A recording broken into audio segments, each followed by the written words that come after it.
کیا بتاؤں، میرا کلیسا اپنی بنیادیں چھوڑ کر تیرے محمد کی قدم پوسی کے لیے آگے آگے چلتا ہے۔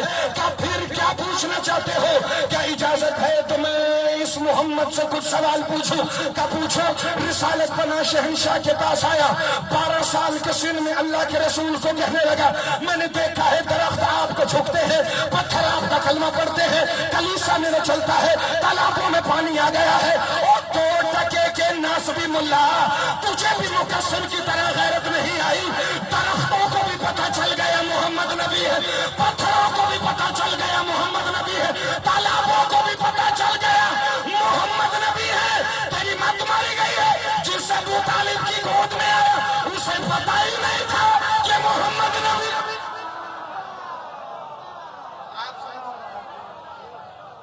آپ ہمیشہ زندہ باد رہیں، مولا تمہیں سلامت رکھے۔ جو بندے پیچھے تھا گئے آفاق ذرا ایک دفعہ جاگنے سارے، میں فکر بالکل آخری کرنے لگا ہوں۔ آکے کہتے ہیں میں نے دیکھا ہے یہ نشانیاں آپ میں ہیں، میرا کلیسا بنیادیں چھوڑ کر آپ کے قدموں کی طرف لپکنے کی کوشش کرتا ہے۔ کیا میں پوچھ سکتا ہوں کہ آپ کی نیند اور بیداری کا عالم کیا ہے؟ حضور نے فرمایا نہ ہم سوتے ہیں نہ ہم جاگتے ہیں، ہم پر کیفیات کا اطلاق نہیں۔ ایک دن اللہ کے رسول، یہ میرا پرانے سکھر کا مجمع، ایک دفعہ ذرا غور فرمائیے۔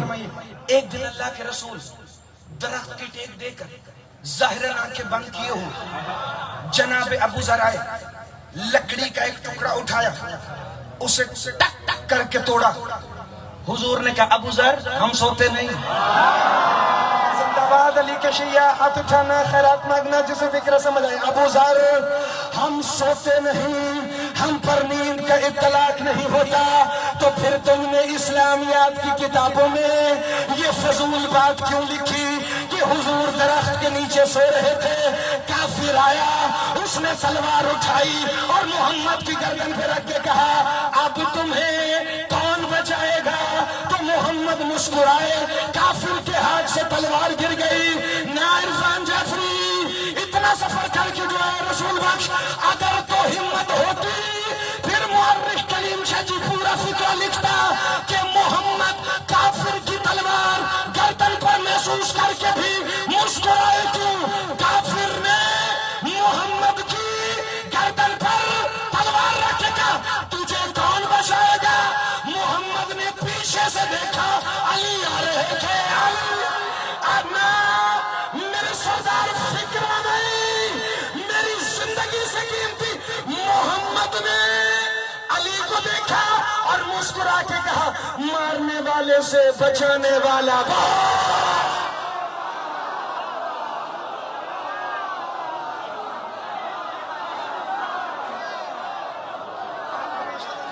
میرے مولا تمہیں سلام۔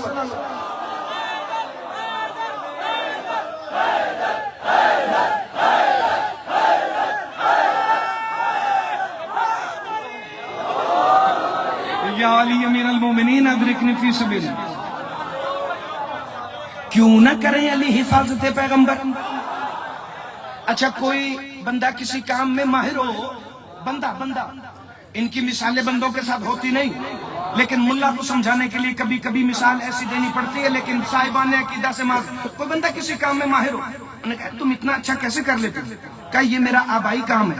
علی نے حفاظت پیغمبر کی، کہا کیسے کر لیتے؟ کہا یہ میرا آبائی کام۔ زندہ باد علی کے شیعہ، ہاتھ اٹھانا، خیرات مانگنا۔ بڑی توجہ بھائی، میں تصور بھائی فکرہ وہ پڑھ کے جا رہا ہوں جو رہتی دنیا تک نہ صحیح لیکن اگلے سال 25 ربیع الاول تک اس پنڈال کو نہیں بھولے گا۔ بحیرہ راہب نے کہا اے محمد، ہم نے آپ کی نیند اور بیداری کا عالم پوچھا، ہم نے پڑھا ہے تورات میں، زبور میں، انجیل میں کہ آپ کا ایک وصی ہوگا، اس وصی کے 2 بیٹے ہوں گے جو ہماری کتابوں میں عیسیٰ سے زیادہ مشہور ہیں۔ زندہ باد علی کے شیعہ، ہاتھ اٹھانا، خیرات مانگنا، جسے فکرہ سمجھا۔ مصطفیٰ مسکرائے، کہاں جو تم نے میرے بارے میں کہا وہ سچ کہا۔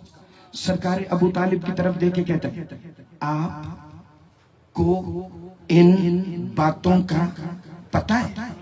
سرکار ابو طالب خاموش رہے، ایک فکرہ مصطفیٰ نے کہا، پھر ایک فکرہ بحیرہ راہب کو سرکار عمران نے کہا۔ اگر وفا شاہ جی یہ فکر خیر پور پہلی دفعہ سنے تو پھر اتنا تو رات کے 1:15 بجے میرے ساتھ بولے نا جتنا بولنے کا حق ہے۔ مصطفیٰ سے کہتے ہیں یہ بزرگ جو آپ کے ساتھ ہیں سید البتہ، یہ آپ کے کیا لگتے ہیں؟ اس سے پہلے کہ سرکار ابو طالب کچھ کہتے مصطفیٰ فرماتے ہیں سب کچھ۔ زندہ باد علی کے شیعہ، ہاتھ اٹھانا۔ علی کے بابا کی عزت کا وہ فکر آنے لگے، یا تو علی کے فضائل پڑھنے پر ہم پر فتوے دینے بند کرو، یا پھر آج محمد پالنے والے ابو طالب کا وہ فضائل سنو کہ میں تمہیں ایک فکر اس کے بعد اور سنو۔ کہنے لگا یہ بتائیے کہ آپ کون ہیں؟ مصطفیٰ نے فرمایا سب کچھ۔ جو ہی کہنا سب کچھ، فوراً کہتا ہے اے ابو طالب، جو باتیں میں نے محمد کو اپنی کتابوں سے بتائیں کیا آپ کو وہ باتیں پتا تھی؟ شام کے دمشق شہر میں علی کے بابا نے لہجہ توحید میں فرمایا بحیرہ راہب خاموش ہو جا، اگر ہماری مرضی نہ ہوتی تو وہ کتابیں تجھ تک آ ہی نہیں سکتی تھی۔ زندہ باد علی کے شیعہ، ہاتھ اٹھانا، خیرات مانگنا۔ اگر ہماری مرضی نہ ہوتی تو وہ کتابیں تجھ تک آ ہی نہیں سکتی تھی۔ یہ صرف ایک راہب کی بات نہیں، قاسم سائیں، بریر سائیں، جون سائیں، یہ صرف ایک راہب کی بات نہیں، کم از کم تاریخ میں 1 درجن کے قریب ایسے راہب ہیں عیسائی جنہوں نے سرکار ابو طالب سے گفتگو فرمائی ہے۔ لو ایک دفعہ آخری فکرہ سنو اور میں تم سے اجازت لوں۔ 3 سفر شام کے کیے ہیں اللہ کے رسول نے سرکار ابو طالب علیہ السلام کے ساتھ۔ یہی سے مسائل کا آغاز کروں گا مگر فکرہ پہلے سن لینا۔ ایک اور راہب ملا اللہ کے رسول کو پالنے والے ابو طالب کو مکہ واپسی پر، اس کا نام تھا مشرم راہب۔ کہیں پہاڑوں کے درمیان عرب کے سنگلاخ چٹانوں میں اس کا دیر ہوا کرتا تھا اور 50 سال ہو گئے تھے اس کو عبادت کرتے ہوئے، کل 70 سال سے اس کی عمر تھی۔ یہ ایک ہی دعا مانگتا تھا، اللہ یا مجھے خود مل، یا اپنے نور کا دیدار دے، یا اپنے کسی پیارے سے ملوا دے، یا مجھے خود مل، یا اپنے نور کا دیدار دے، یا اپنے کسی پیارے سے ملوا دینا۔ تصور بھائی وہ بندے کہاں گئے جو شب شہادت سرکار ابو طالب میں بھی اس معیار کا فکر سن کر رات کے اس پہر میں نہ بولے اللہ یا مجھے خود مل، یا اپنے نور کا دیدار دے، یا اپنے کسی ولی سے ملوا دے۔ پھر ایک دن ملا سرکار ابو طالب کو، ایک دن علی کے بابا کو ملا اور سامنے بٹھا کے کہتا ہے میں نے اللہ سے بڑی دعائیں مانگی تھی کہ وہ خود مجھ سے ملے، لیکن اس کے کمال کا تقاضا ہے وہ خود تو آ نہیں سکتا، اس نے آپ کو اپنا نور جلی بنا کے بھیجا ہے۔ میں آپ کی پیشانی میں وہ نور دیکھ رہا ہوں جو خاتم المرسلین کا وصی بھی ہوگا، جو وزیر بھی ہوگا، ان کا جانشین بھی ہوگا۔ اے سرکار عمران 13 رجب کو وہ بالکل جوف کعبہ میں نازل ہوگا۔ میں کہہ رہا ہوں اس کے کندھے پہ 2 دھاری تلوار ہوگی جس کا نام ذوالفقار ہوگا، وہ وزنی دروازے کو اکھاڑنے والا ہوگا، وہ کلہ اجدر کو چیرنے والا ہوگا، وہ سورج کو اشارے سے پلٹانے والا ہوگا، وہ چاہے تو کائنات اپنے اشاروں سے چلانے والا ہوگا۔ ابو طالب جس دن تیرا لال محمد کا وزیر بن کر خانہ کعبہ میں آ جائے، اپنے لال کو میرا سلام کہنا، اور اگر میں اس وقت دنیا میں نہ بھی ہوا تو اپنے بیٹے علی کی ولایت کی تصدیق آج مجھ سے لے لینا، اور بعد محمد علی کی ولایت کی تصدیق ضرور کر دینا، چونکہ میں نے آسمانی کتابوں میں پڑھا ہے جو محمد کے ساتھ علی نہیں مانے گا وہ نہ موسیٰ کے دور میں بخشا گیا، نہ عیسیٰ کے دور میں بخشا گیا، اور نہ ہی وہ محمد کی امت میں بخشا جائے گا۔ ڈوب کے مر جا، 2 ٹکے کا مقصر علی کے آنے سے پہلے عیسائیوں کو بھی پتا تھا کہ محمد جہاں آئے گا وہاں علی۔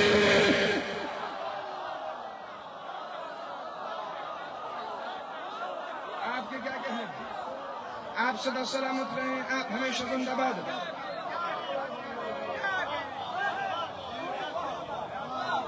آپ کے کیا کہنے؟ آپ کی زندگی علی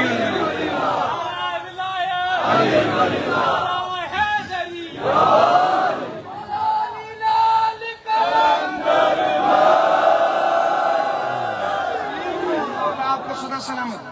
تاخیر کی معذرت ہے لیکن 1.5 سے 2 منٹ صرف مجھے اور دینا۔ مشرم راہب، ساری رات میں پڑھ سکتا تو بھی پڑھتا۔ مشرم راہب تو نے مشرم راہب تو نے میرے بیٹے کی تصدیق کی، پھر ابو طالب بھی ایک دن تجھ سے ملنے آئے۔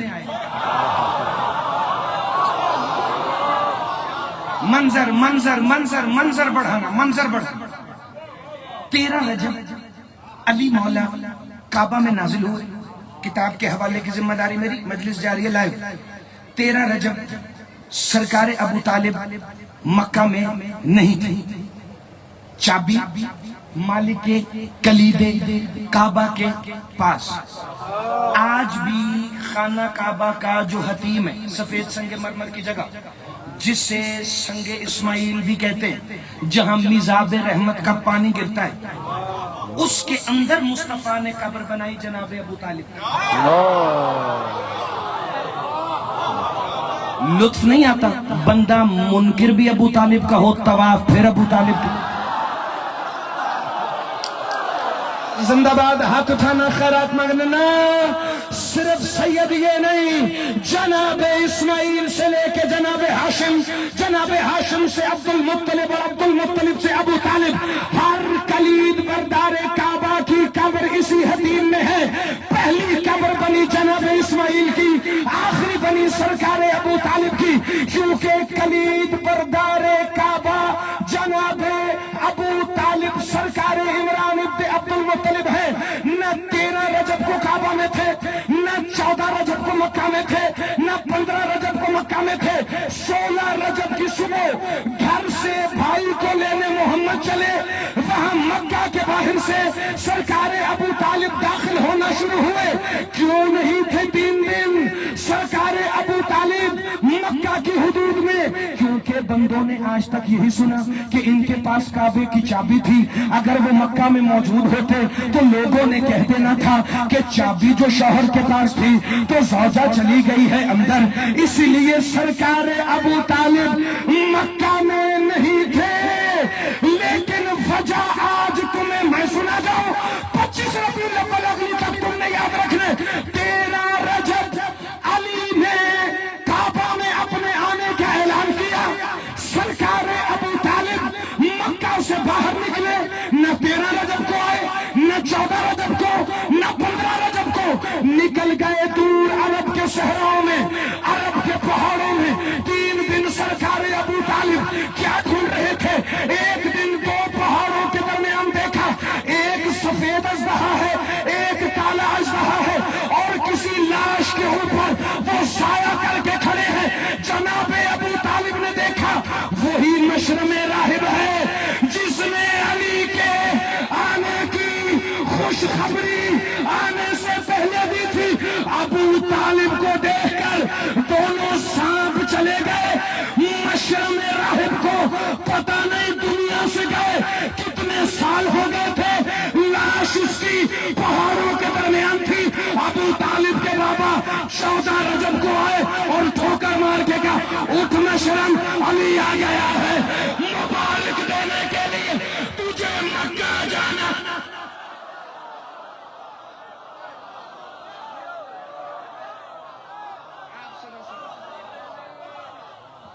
اٹھ مشرم، علی آ گیا۔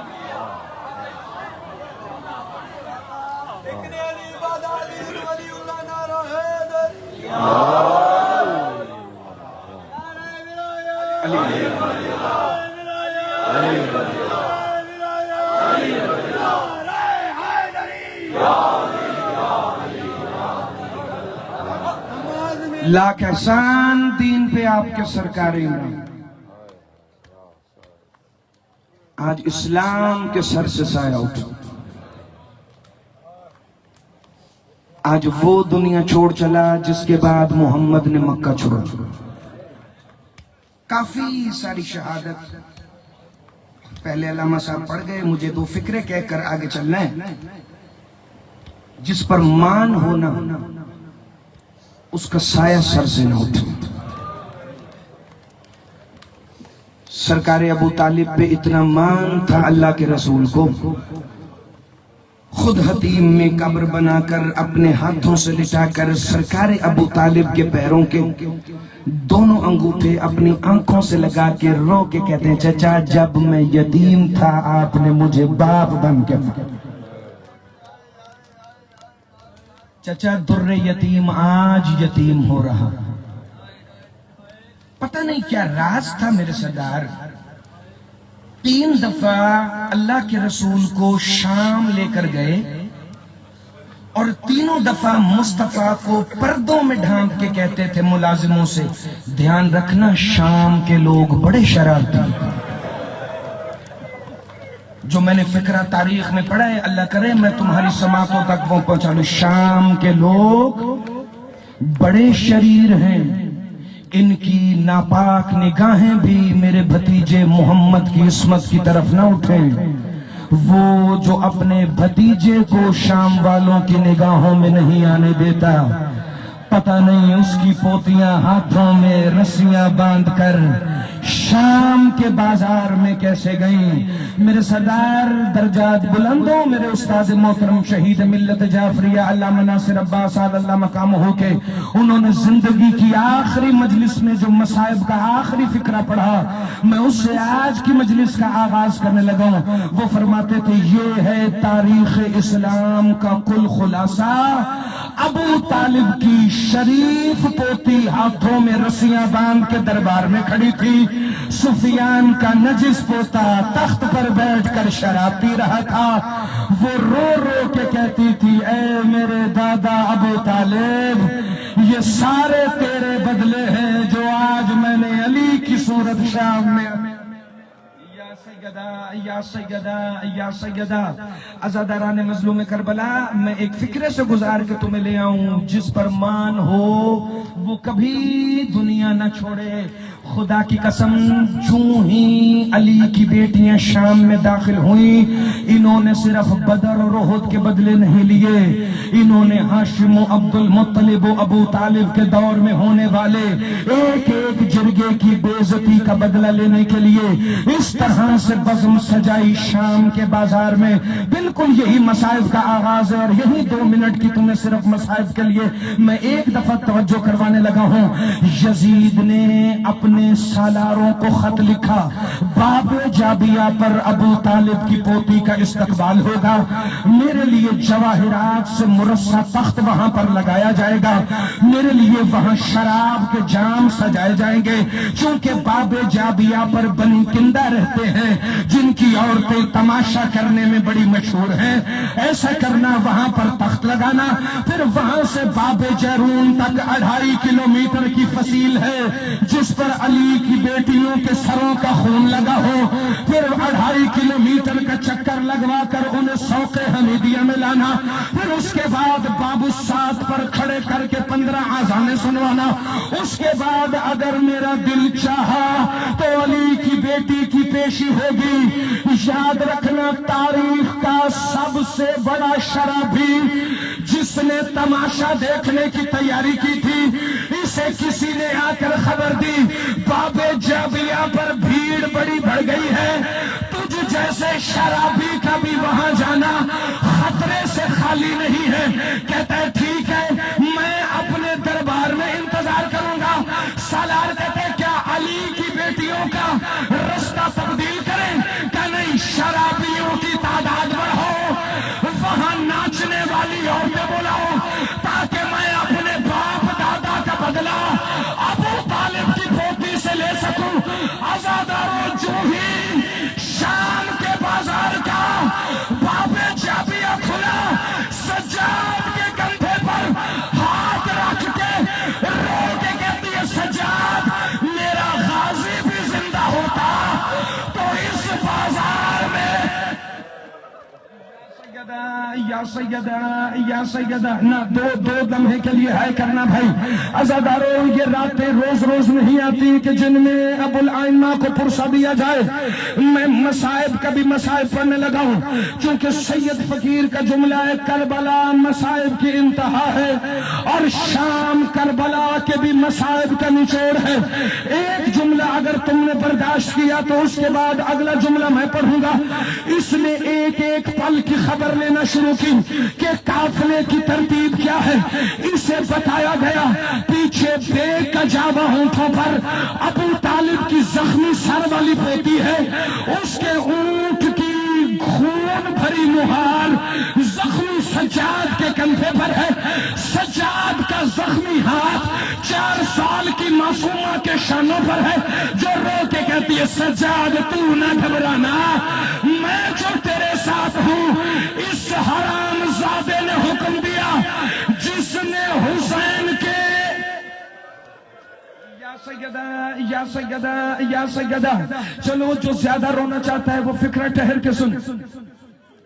اس نے کہا بیبیوں کے اونٹوں کے اوپر ہے سر، جس نے مارنے سر پہ پتھر وہ آ جائے مکان کی چھت پر، جس نے مارنے ہیں علی کی بیٹی کو پتھر وہ آ جائے مکانوں کے چوباروں پر۔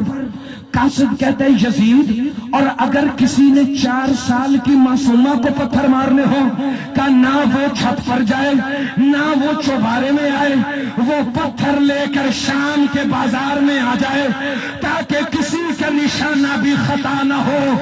عزاداروں، وہاں شہیدوں کے سر نیزوں پر تھے، پہلے سروں پر پتھر آئے، پھر علی کی بیٹیوں پہ پتھر آئے، لیکن جب پتھر لگے نا 4 سال کی معصومہ کو، گھوڑے کی گردن میں غازی کے سر نے تڑپنا شروع کیا۔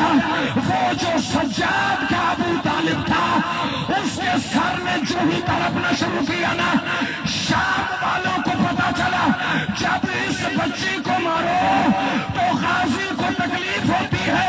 انہوں نے سر والی رسی ڈھیلی کی، جو سر گھوڑے کی گردن میں تھا وہ گھوڑے کے سموں میں آیا۔ انہوں نے حسین کی یتیمہ کو اتنے پتھر مارے، غازی کا سر تڑپتا تھا، یہ رو کے کہتی تھی نہ مار، اس کا چھڑانے والا۔ ماتم حسین، ماتم عمران، ماتم بنی ہاشم۔